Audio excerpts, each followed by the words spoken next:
Three masked men entered a plaza in Phoenix, and no one noticed. But the man sitting across from the security cameras, he noticed. The robbers' plan was perfect. The only thing they didn't account for was this. The calm man sitting at the security desk was actually the most dangerous person trained to stop them. When Darian Ashworth's true identity was revealed, this building would become a massive trap for them. Welcome to Stories of Black Lives. If you want to see more stories like this, please hit that subscribe button. And don't forget to like this video. As the clock approached midnight, the corridors of Westbrook Commercial Plaza were enveloped in silence. Neon lights flickered on and off, and no sound could be heard except the monotonous hum of the air conditioning system. This 24-story giant structure was a center where thousands of people worked during the day, but at night it turned into a ghost town. Darian Ashworth sat at the security desk, looking at the 12 monitors in front of him. Each screen showed a different section of the building, digital eyes scanning every corner without ever sleeping. His black uniform was clean and neat, with golden security badges gleaming on his shoulders. In appearance, he was an ordinary night watchman, with his tired face, slightly slouched shoulders, and the coffee cup in his hand, exactly the type people would expect. But appearances were lethally deceiving. When Darian's fingers touched the keyboard, he was never hasty. Each keystroke was calculated, every movement measured. He systematically checked the camera footage on the monitors, designing every angle, every corner, every potential entry point as a three-dimensional map in his mind. This wasn't just a habit. This was a discipline ingrained into the body of someone who had worked in the FBI's most dangerous operations for years. No one knew Darian's real past. When he started working at the security company Reliance Security, his resume only stated extensive security experience. Federal agency work, counterterrorism operations, infiltration missions into crime organizations, covert missions that put his life at risk. None of these were mentioned there. Because some pasts deserve not just to be buried, but to be destroyed.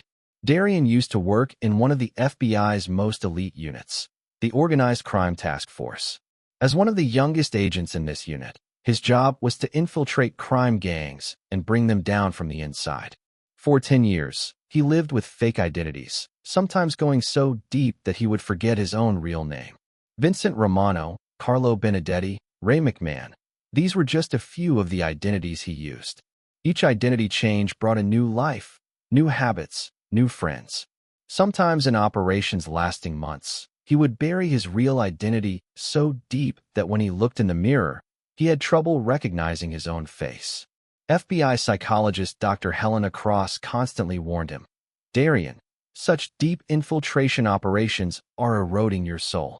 I'm afraid one day you won't be able to find your real identity." But Darian wouldn't listen, because he was perfect at his job, and being perfect was addictive. Until that cursed operation in Miami happened. He had infiltrated Carmine Torino's organization. For 6 months, he lived as Tony Ricci, learned the inner workings of the organization, and rose to the leadership level. On the final night of the operation, everything was going according to plan. FBI teams were in position, records were complete, and they were ready for arrests. But someone had leaked information. Carmine learned Darian's true identity just as the operation was about to begin. When the Tony Ricci mask fell, Darian found himself face to face with death. His partner, Special Agent Rebecca Chun, was shot, and he found himself cornered in a warehouse building. That night, Darian didn't just lose his life, but also left a part of his soul there. Watching Rebecca take her last breath, realizing that his own mistakes had caused someone else's death, this trauma was burning him from the inside.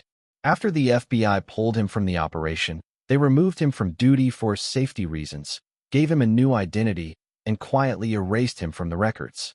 Psychological instability was stamped on his file. Darian Ashworth was now just a security guard. No one knew who he was, and he didn't tell anyone, keeping his past locked in a chest. But that night, everything was going to change. At 047, Darian noticed strange movement on the main entrance camera. There were 3 people in the parking area, but their behavior had activated Darian's professional radar system.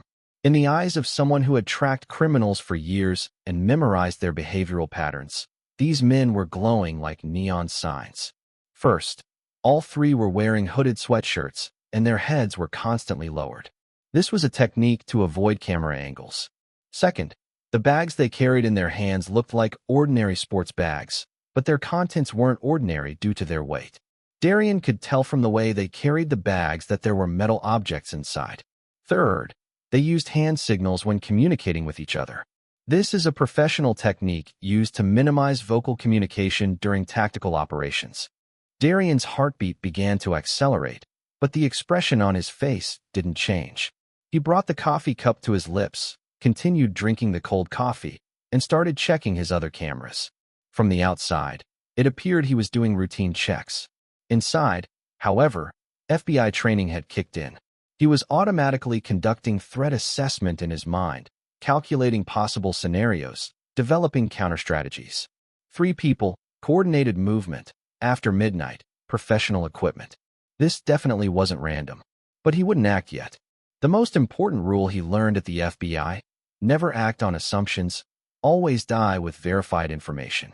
Just then, the 3 men started walking toward the plaza's side entrance, and all of Darian's suspicions were confirmed.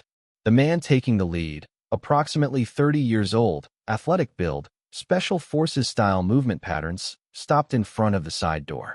The metal glint of the tool he took from his pocket was clearly visible on camera. Professional lockpicking set. The second man was securing the perimeter, while the third was trying to disable the alarm system with an electronic device. Darian was now 100% certain. This was a professional robbery operation. A normal security guard would call 911 at this point and retreat to a safe place. This was also what he was taught in company training. No property is more important than your life. In case of danger, call the police and wait at a safe distance. But Darian wasn't a normal security guard. And more importantly, since Rebecca Chen's death, there was a voice constantly ringing in his head. I will never again allow anyone to get hurt. He stood up. It was time to act. He adjusted his uniform and checked the equipment on his belt. His gun was there, Glock 17, full magazine. Radio, flashlight, handcuffs. But these weren't his real weapons. His real weapons were the mind games, psychological pressure techniques, and enemy manipulation abilities he had gained during 10 years of FBI training. As he moved away from the security desk, his steps were very quiet. The covert approach techniques he learned at the FBI had automatically kicked in. Breath control, step rhythm, using shadows, everything was ingrained in his muscles. As he approached the side entrance, he could hear the 3 men talking. They were keeping their voices low, but Darian's trained ears were noting every word. Lock is open, the leader was saying. Did you completely shut down the alarm? Yes, system is offline. They won't receive any signals for 3 hours. Perfect. When we go up to the second floor, we'll go directly to the accounting department. If the intel is correct, there's $200,000 cash there, left over from payroll payments. What about the security guard? Just one person, an old man. Won't be a problem. At most we'll scare him and tie him up. Darian smiled. Old and defenseless, huh? They were about to experience the biggest surprise of their lives tonight.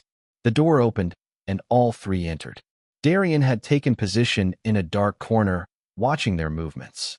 Inside, they put on their masks, turned on their flashlights, and began advancing down the corridor. Darian was drawing his tactical plan in his mind. 3 men, 1 exit route, himself alone. Under normal circumstances, a disadvantage, but for Darian, this was home. He had been walking around this building every night for the last 6 months, memorizing every corner, every secret passage, every strategic point. As the men headed toward the elevator, Darian took action. He quietly approached the electrical panel and shut off the main switch. The building was suddenly plunged into darkness. What's happening? Why did the electricity go out? Panic echoed in the corridor. Stay calm, said the leader. Could be an automatic system. We have our flashlights. We'll use the stairs. But this was also part of Darian's plan. He was waiting for them on the second floor of the stairs. He was applying the choke point control technique he learned in FBI tactical training, cornering the enemy in a narrow area and seizing the advantage. He had taken position on the second floor, taken control of every exit route, and completed his preparations for psychological pressure. This was no longer just security work, but mental warfare. Footsteps approached on the stairs. 3 flashlight beams were dancing on the walls. Darian was waiting in perfect position. When the first man reached the second floor, Darian took action. This silent takedown technique he learned at the FBI. Left arm wrapping around the neck, right hand covering the mouth, simultaneously striking behind the knee to break balance. The man passed out without being able to make a sound. The flashlight fell to the ground and broke. Tyler, where are you? The other 2 were in panic. Tyler, answer. Their voices were echoing, but no response came. Darian was waiting among the shadows on the second floor, using silence as a weapon. He had learned in FBI psychology training. The unknown creates the strongest fear. People fear an enemy they can't see much more than they can imagine. When the second man ran down to check the stairs, Darian met him. This time he used a different technique. Leg sweep and control, grabbed him by the leg and brought him down, but didn't let his head hit the ground. He neutralized the man in a controlled manner. Now only the leader remained. The third man was in complete panic. He was turning his flashlight in every direction, searching for his friends. Who's there? He was shouting, his voice cracking. Show yourself. You're a cop, aren't you? I know you're a cop. At this point, Darian moved to the final stage of the psychological game. He emerged from the shadows, but his movement was so slow and controlled that it was as if a ghost had appeared. I'm not a police officer, he said, his voice very low and calm. I'm Darian Ashworth. I'm the security guard of this building. The man drew his weapon, Smith & Wesson .38, professional gun, and aimed it at Darian with shaking hands. Back off, or I'll blow your head off. Darian smiled. That smile was so calm and confident that the man's hand began to shake even more. You're going to shoot me? Darian's voice was still very calm. Do you know how many times I've had guns pointed at me in the past? Hundreds of times. And guess what? I'm here right now. The man's gun began shaking so much he could barely hold it. Do you know who I really am? Darian continued. You think I'm an ordinary security guard, but I worked for the FBI for 10 years. I was trained to catch criminals like you. Do you know Carmine Torino? He was the biggest crime lord on the East Coast. I put him behind bars. You're lying. The man stuttered, but his voice wasn't convincing. Where are your friends? Darian took another step forward. Both are downstairs, unconscious. None of their bones are broken because I was trained to stop, not to kill. But if you force me. He didn't finish his sentence. A half-finished threat is more effective than a complete threat. You're just a guard. The man resisted one last time. This can't be. Then how do you explain this situation? Darian gestured around them. How did your perfect plan get turned upside down so quickly? How did your 2 friends suddenly disappear? How did the electricity go out? Coincidence. The man attempted to pull the trigger, but Darian had already approached. He applied the disarm and control technique he learned at the FBI. Left hand controlling the gun, while right hand hitting the man's wrist, simultaneously pushing from the shoulder to break balance. The gun spun in the air, and Darian caught it. The man fell to the ground. Darian crouched over him. Now I'm asking you one last time, Darian said, pointing the man's own gun at him. Who sent you? How did you plan this operation? Who gave you inside information? I don't know, the man screamed. We just came for money. Nobody sent us. Darian looked into the man's eyes. He had learned in FBI interrogation training. Understanding lies from my movements, facial muscle tensions. This man was telling the truth. Okay, Darian said. He handcuffed the man and leaned him against the wall. Then he called 911 with the phone in his pocket. Phoenix Police Department, emergency line. This is Darian Ashworth, security director at Westbrook Commercial Plaza. I've single-handedly neutralized a 3-person armed robbery gang. None are injured, but medical checkup may be needed. I'm waiting on the second floor of the building. Sir, did you really single-handedly neutralize 3 armed robbers? Yes. The situation is completely under control. Don't rush, but please come. After the call ended, the handcuffed man looked at Darian. You really were at the FBI, weren't you? Darian remained silent for a long time. Then he answered, yes. But now I'm here. Why did you quit? Is working at the FBI that bad? Darian remembered Rebecca Chen's face. Sometimes people have to make new beginnings. But this doesn't mean they'll completely forget their old identities. When the police arrived, the crime scene looked like a Hollywood movie. 3 professional robbers neutralized, none seriously injured. Security cameras recorded everything. And all of this was done by one person. Phoenix Police Department Detective Amira Okafor examined the scene. "Ashworth," she said, "this is incredible. How did you single-handedly fight 3 armed men?" "I was lucky," Darian said. "And I knew the building layout well." "This isn't luck," said Detective Okafor. "This is professional-level intervention. Are you really just a security guard?" Darian looked at her. The time to hide the truth had passed. "I used to work for the FBI." The next morning, the news had spread everywhere. Local television, newspapers, social media. Everyone was talking about the headline, "Former FBI agent single-handedly stops 3 robbers." Plaza manager Catherine Melrose called Darian to her office. Not only were they in the room, but company owner Richard Westbrook was also there. "Ashworth," Catherine said, "your performance last night was extraordinary. But we did some research on you." Darian tensed. "What do you mean?" Richard Westbrook spoke. "We accessed your FBI records. Special Agent Darian Ashworth. Organized Crime Task Force. 10 years of service. Perfect record. Until the Miami operation," Catherine added. "Agent Rebecca Chen's death. Post-traumatic stress diagnosis. Forced retirement." Darian waited silently. "We understand," Richard said. "You went through trauma. You needed time to heal. But it's clear that you've healed now. What we want to offer you is this," Catherine continued. "Security directorship for the entire Westbrook Commercial Group. 7 buildings, 1,000 personnel. Your salary will be $150,000 per year. And we're giving you full authority." Darian was surprised. "But whatever you are, whoever you are, it doesn't matter anymore," Richard said. "We want you as you are now, with your talents, your experience, your character." From that day on, Darian Ashworth's life completely changed. He no longer had a past to hide. In Phoenix, he was known as the hero security director, and his story was told in motivational speeches.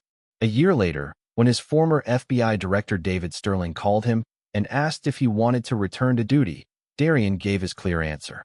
"Thanks, David. But I'm where I need to be now." This story wasn't just about a robbery. It was a story about second chances, inner peace, and making peace with one's own identity. Darian Ashworth was continuing the journey he started as an FBI agent as a security director. But this was no longer a decline, it was evolution.